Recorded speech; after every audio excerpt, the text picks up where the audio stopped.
on to you, Mark, and look forward to hearing about how you have built teams and developed them and progressed. Thank you very much, Mark. Everybody can hear me. Thank you very much for that. What I can assure you, I'm about to share my slide, is that there is definitely no recipe for creating a high performance analytics team. So hopefully that's not to disappoint you right at the beginning. But there are things you can do to give yourself a better chance of creating that team. That's what we're going to hopefully try and it's. I think the recipe is overrated in many respects. In that, it basically, if everybody just follows a recipe, it takes away our responsibility for being human. And I think as the data analyst, one of the biggest attributes we have is being human and adding that to the process. Okay, is my screen shared? Not yet. So I'd shared it too.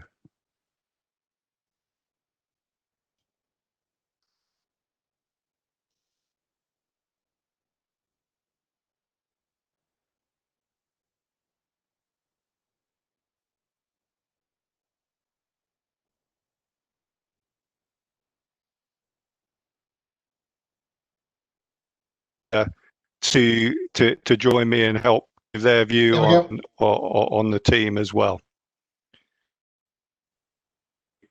So I'm going to so we're going to start off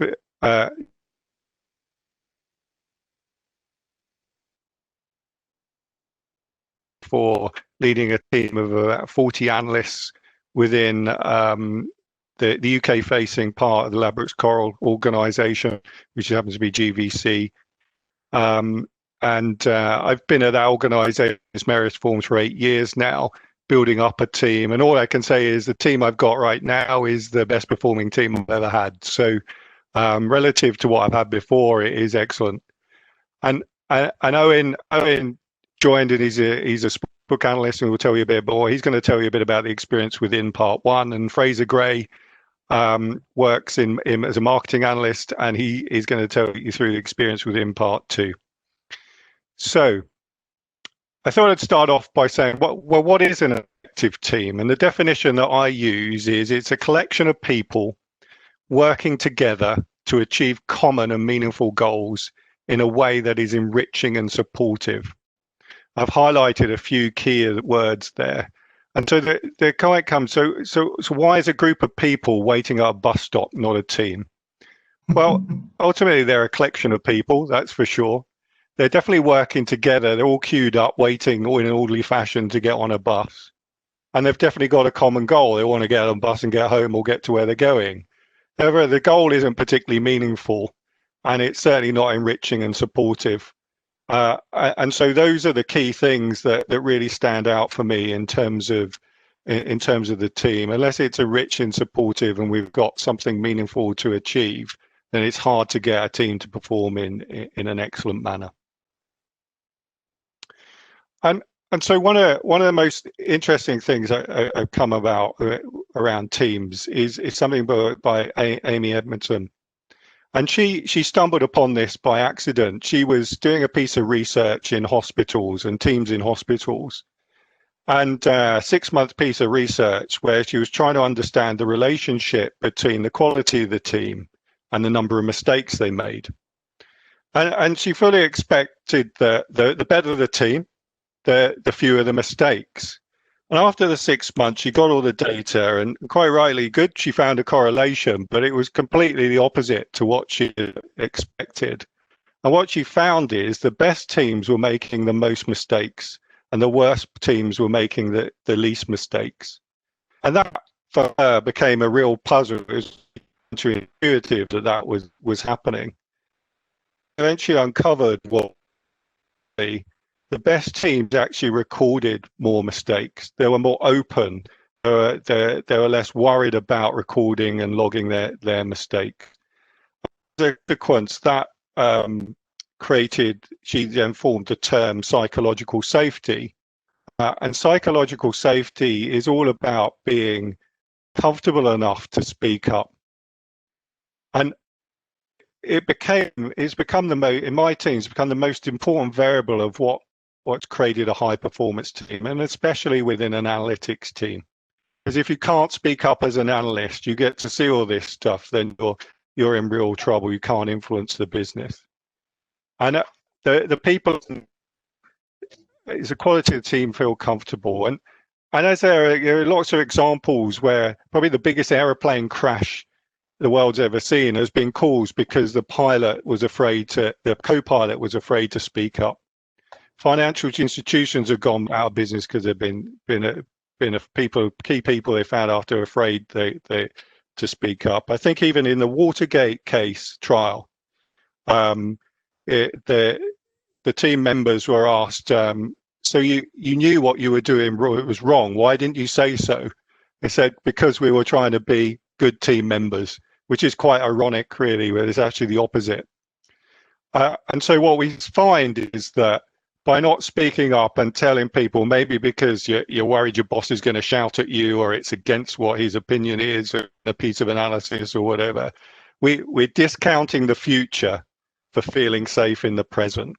And so I've definitely been in that position, and I've gone through a lot of processes as an analyst where I've been shouted at, I've been threatened and so on, and learned through that process how to deal with that and deal with people. As I say, it's not a recipe. You learn from those experiences. The next thing I want to talk about is the inner game equation. And so this is a psychologist who is a tennis player, a guy called Tim Galway, and he is a psychologist. Took out a year out just to do some tennis coaching, and he found that the less he said to people, the better they became the faster they became at learning tennis, which really damaged his ego because he couldn't take any credit for it. But so he basically came up with this equation: is that performance is a measure of success in relation to a goal. Our potential is what's possible, i.e. all our historical training, our education, our experience all goes into that. But then it's minus our interference. And we often focus on our potential, developing our potential, and not enough on eradicating the interference. And interference are things that get in the way. They're things like fragmenting of time of your team, aiming for the quality of reduced products, self-doubt, mental models, and competition. And all those things.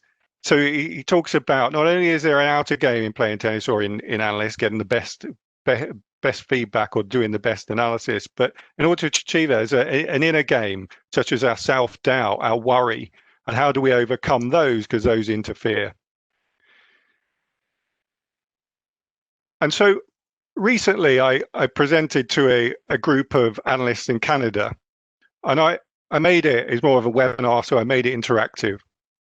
And I asked, what is your biggest interference impacting your potential? And I gave them two options: too self-critical, fear of looking stupid or embarrassed; jealousy, or fear of being judged.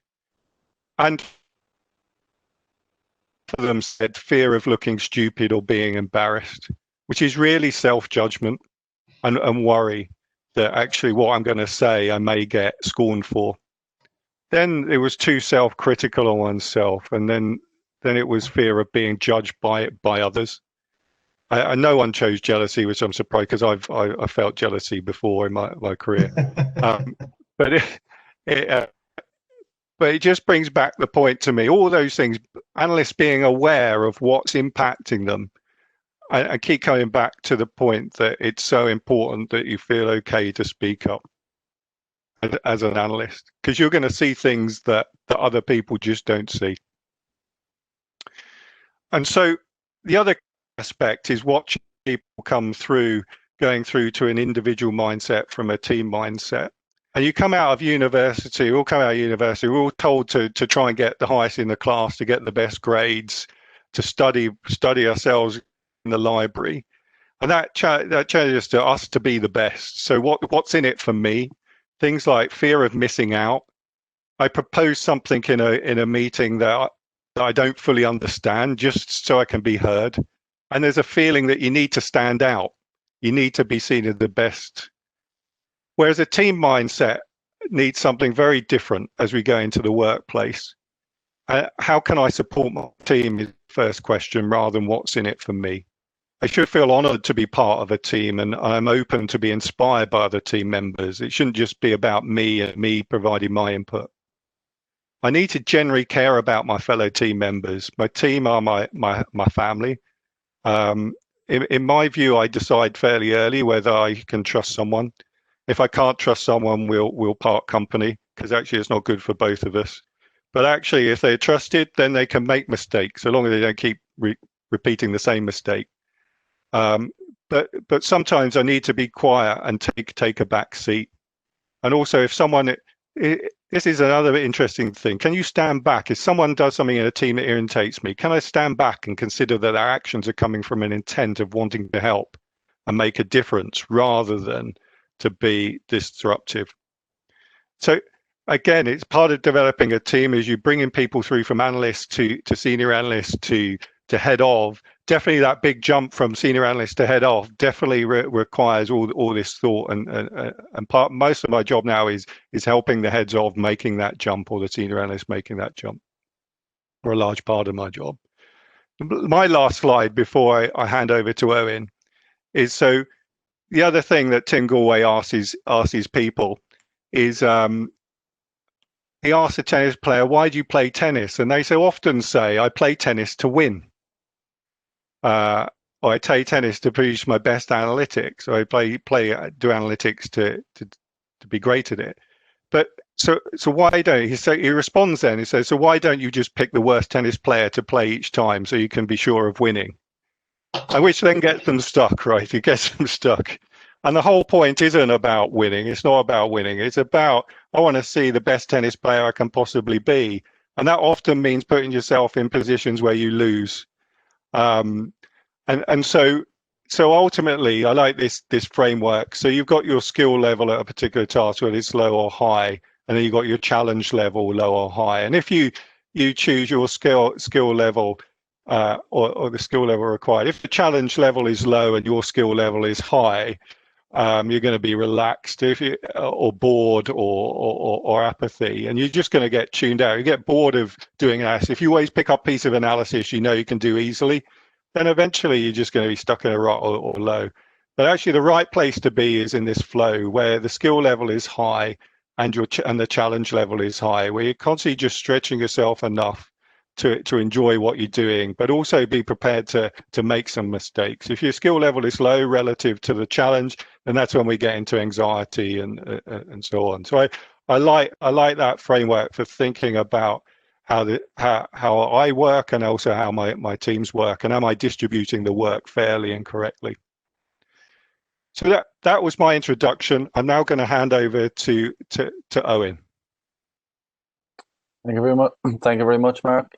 So my name's Eoin Gleeson. I've been working in Mark's team as a senior analyst for the last year and a half. And today I'm going to talk about what we can learn from our mistakes, and also share some of the mistakes I've made along the way. Next slide, Mark.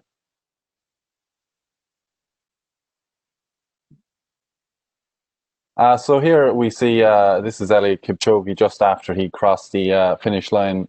He's the first and only man ever to break a 2-hour marathon, and this was in Vienna in October of last year. And the next page, Wilmer. And so we see here, this is the London October Marathon in October.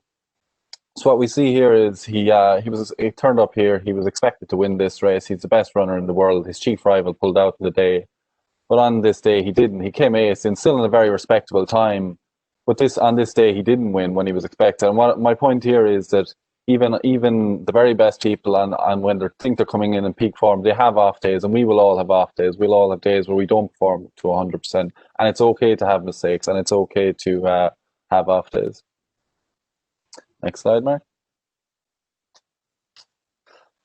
So this is my university dissertation, and this was my first big data analysis project, and it was a great learning experience for me, getting to gather a lot of data and then analyze it. So just a short explanation about it.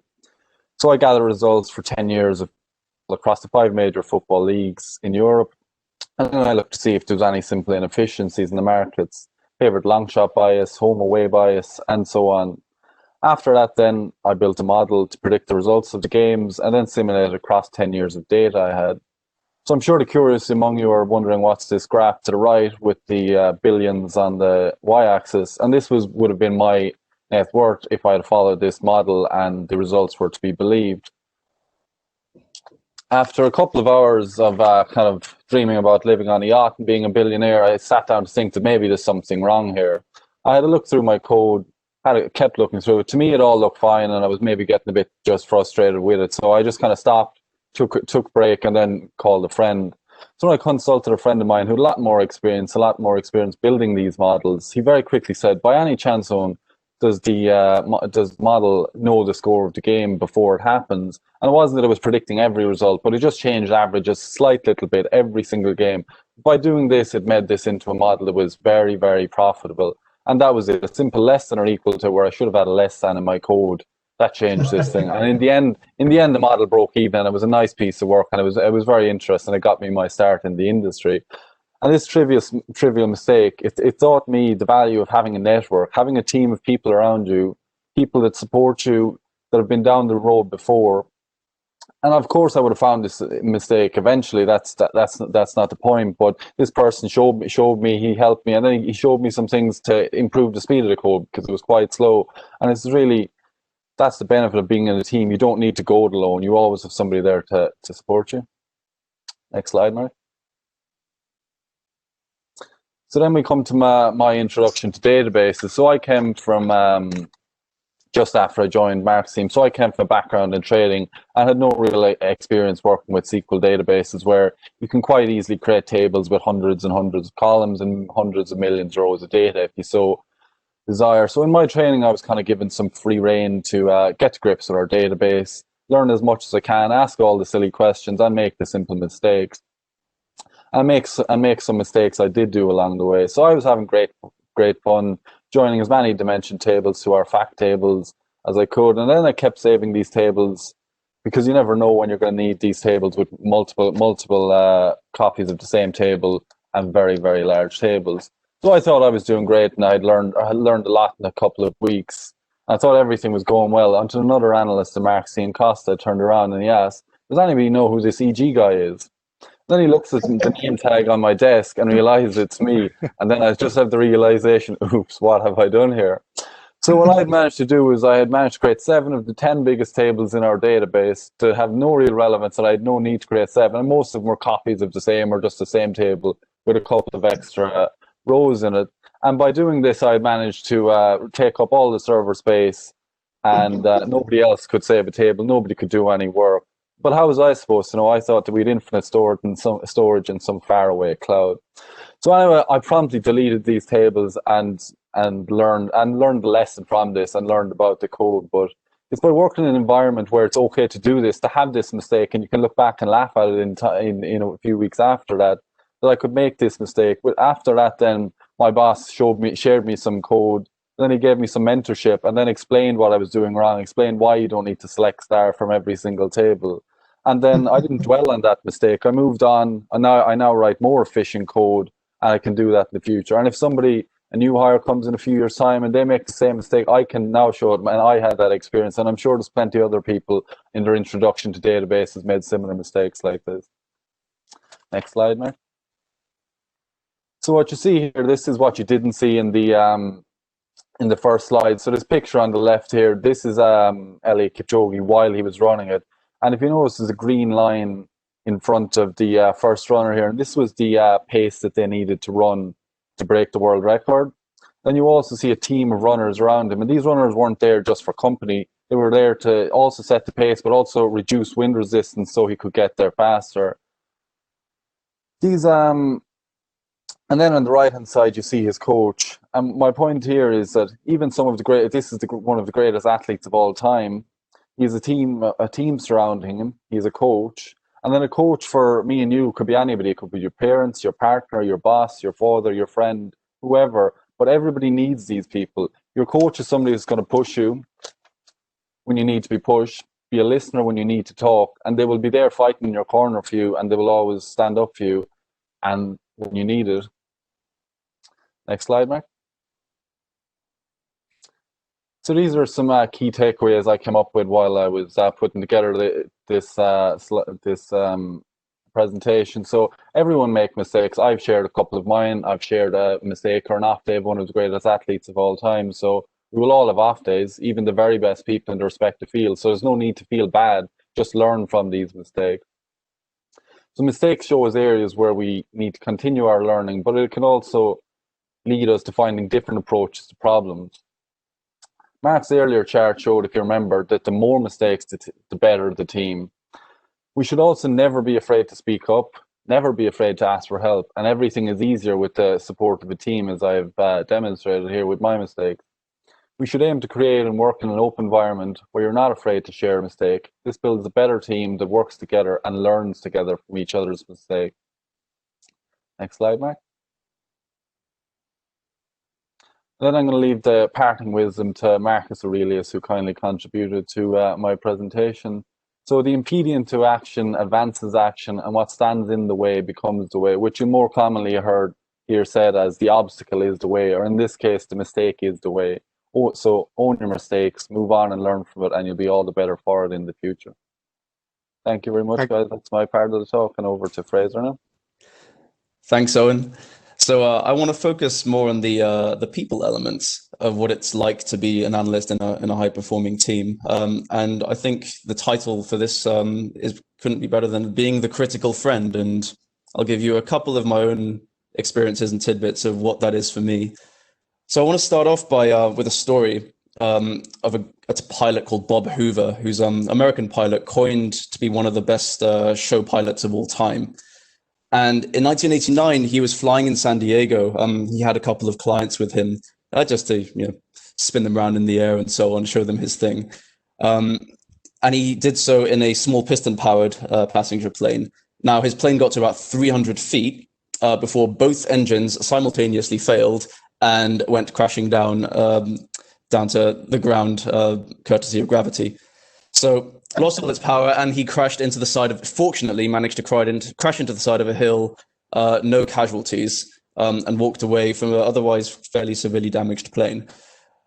Which begs the question: how did one of the best pilots on Earth crash this plane suddenly? Well, he went back to the wreckage. He smells the fuel, and it's gasoline that he should be smelling. But what he's smelling is jet fuel. So it turned out that one of the ground crew had mistaken this piston-powered plane for a so-called turboprop and basically used the wrong fuel, which is kind of like a super-powered version of putting diesel into your unleaded car, right?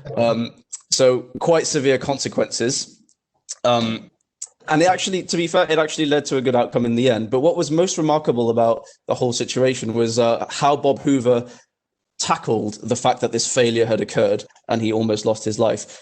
He allegedly went over to the grounds crewsman and said the following quote that you see on your screen. So there is not a man alive who hasn't made a mistake, but I'm positive you'll never make this mistake again. And that's why I want to make sure that you're the only one to refuel my plane tomorrow. And I won't let anyone else on the field touch it, which is completely contrary to how the vast majority of commercial businesses operate when failures of that scale are usually discovered. Usually the first thing that people do is P45 and thank you very much. But actually, so what we can learn from this from Bob really is actually this shared failure actually helped him build trust with this crewsman.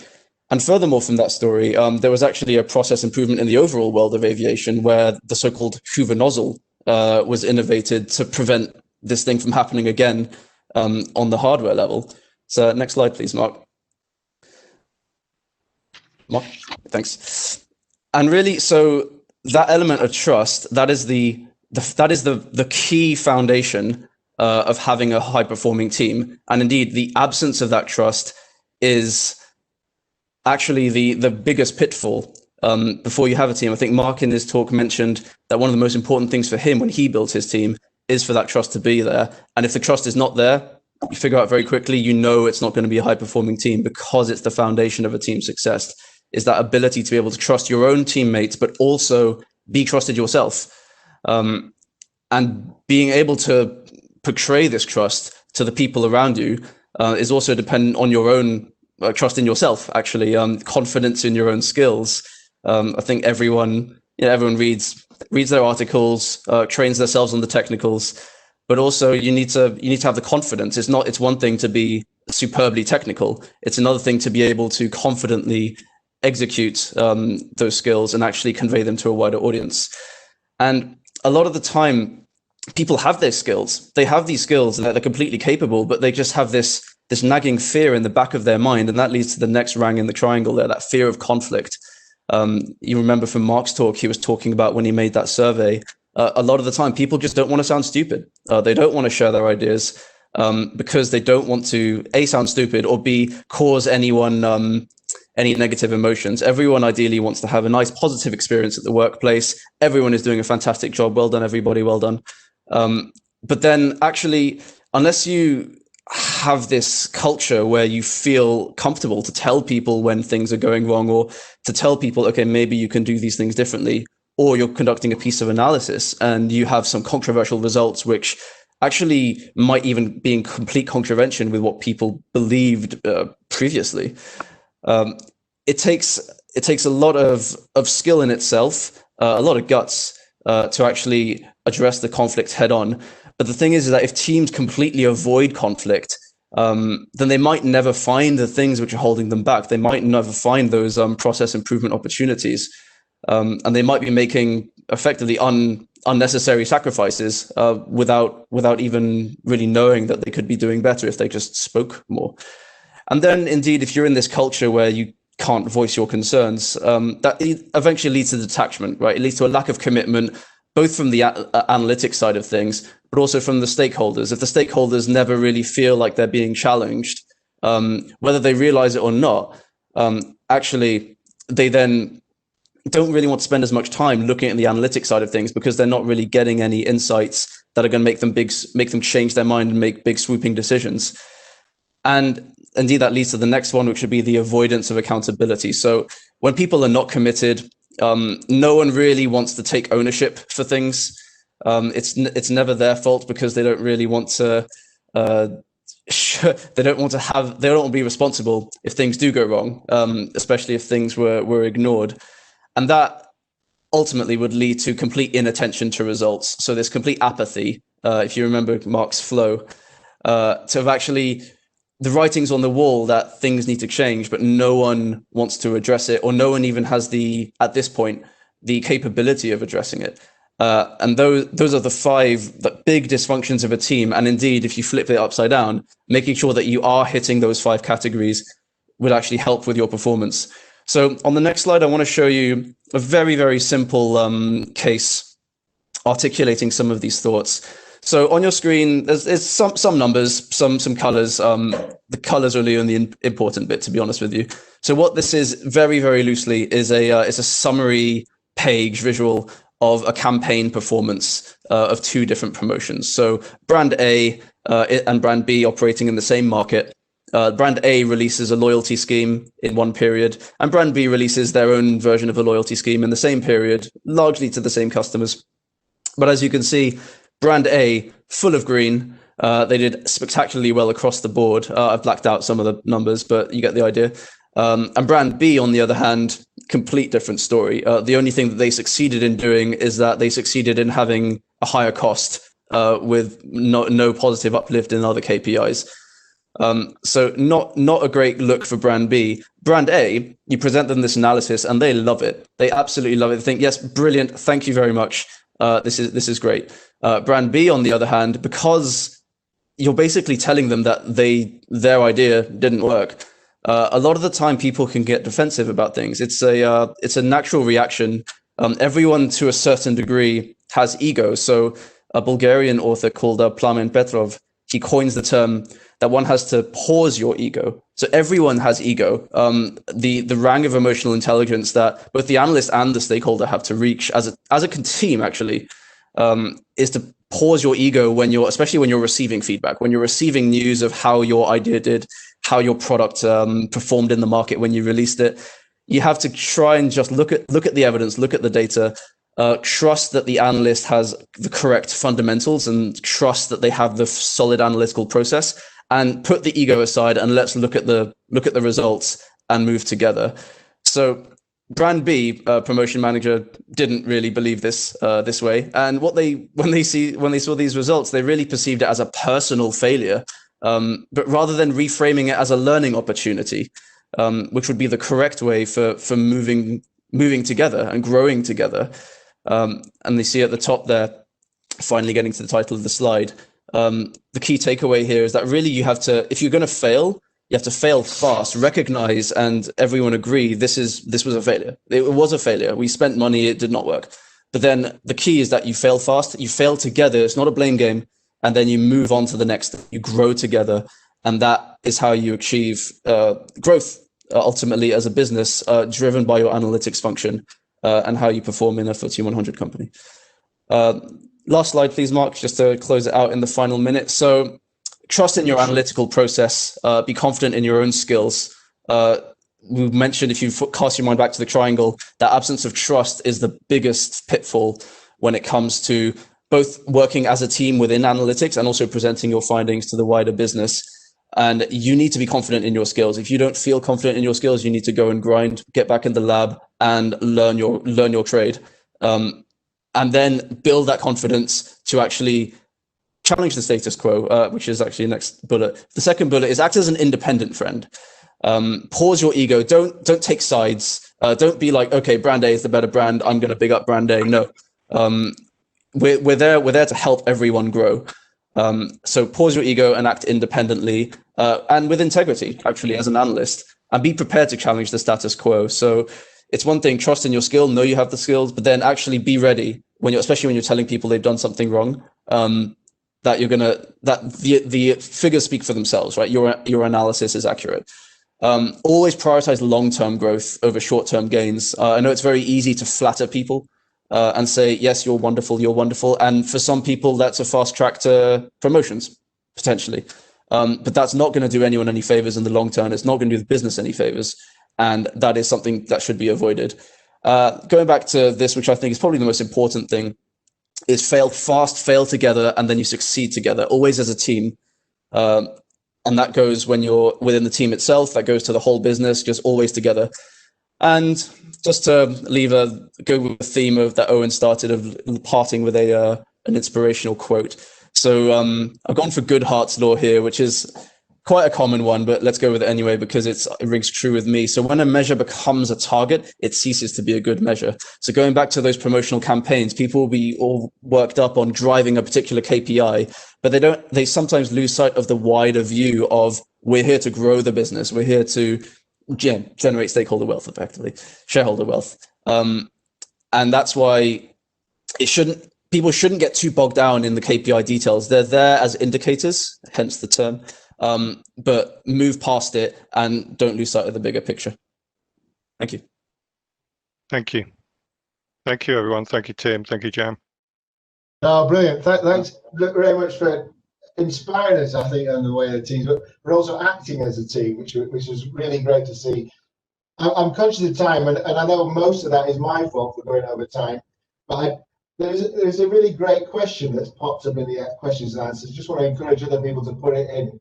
And it talks about, it's from Andrew, and it says, in a team, where does it fit those people who don't want high challenge or work? How do you include them?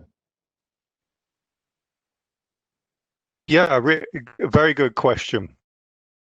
So I guess I try to understand what motivates each of the team members, and ultimately, is that the right? First of all, would that person fit rightly in your team? And then you've got to make that, as a leader, you've got to make that decision.